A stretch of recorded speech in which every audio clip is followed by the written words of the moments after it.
బుడ్డ రాజశేఖర్ రెడ్డి ఆయన అనుచరులు దాడి చేశారని అటవీశాఖ ఉద్యోగులు ఆరోపించారు.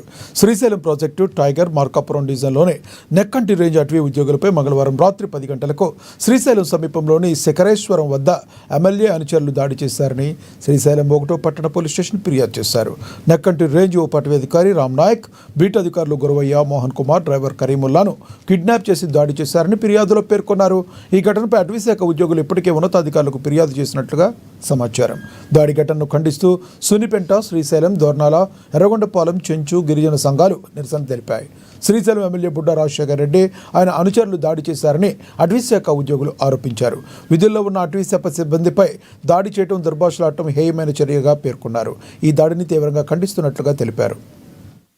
మంగళవారం రాత్రి 10 గంటల సమయంలో మా అటవీశాఖ సిబ్బంది చిరుతపులి కేసుకు సంబంధించి శ్రీ డీడీ గారి ఉత్తర్వుల మేరకు పెట్రోలింగ్ చేస్తుండగా శ్రీశైలం ఎమ్మెల్యే గారు వారి అనుచరులు వచ్చి శిఖరం చెక్ పోస్ట్ వద్ద మా వారిని అడ్డగించి వాళ్ళని నానా దుర్భాషలాడి మేము చెప్తున్నట్టు మీరు పని చేయడం లేదు, మా గవర్నమెంట్లో వస్తే కూడా మీరు మాకు సహకరించడం లేదు అని నానా దుర్భాషలాడి దొంగనాకుడుకుని లోపలెక్కించడని మా గవర్నమెంట్ వెహికల్ తీసుకొని ఎమ్మెల్యే గారు స్వయాన్ని నడుపుకుంటూ శ్రీశైలం మొత్తం చుట్టూ తిప్పుతూ తెల్లవారుతో 2 గంటల వరకు కొట్టుకుంటూ వాళ్ళ అనుచరులతో దగ్గరుండి మరీ కొట్టించారు. మీరు సరిగ్గా కొట్టలేదు, నా ఎదురు కట్టండి అని చెప్పి కొట్టించారు. ఇది చాలా హేమమైన చర్య.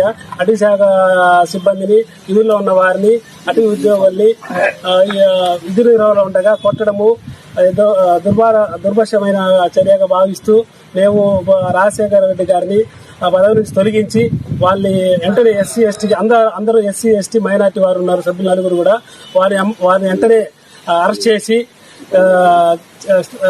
ప్రభుత్వ పరంగా చర్యలు తీసుకోవాలని కోరడమైనది.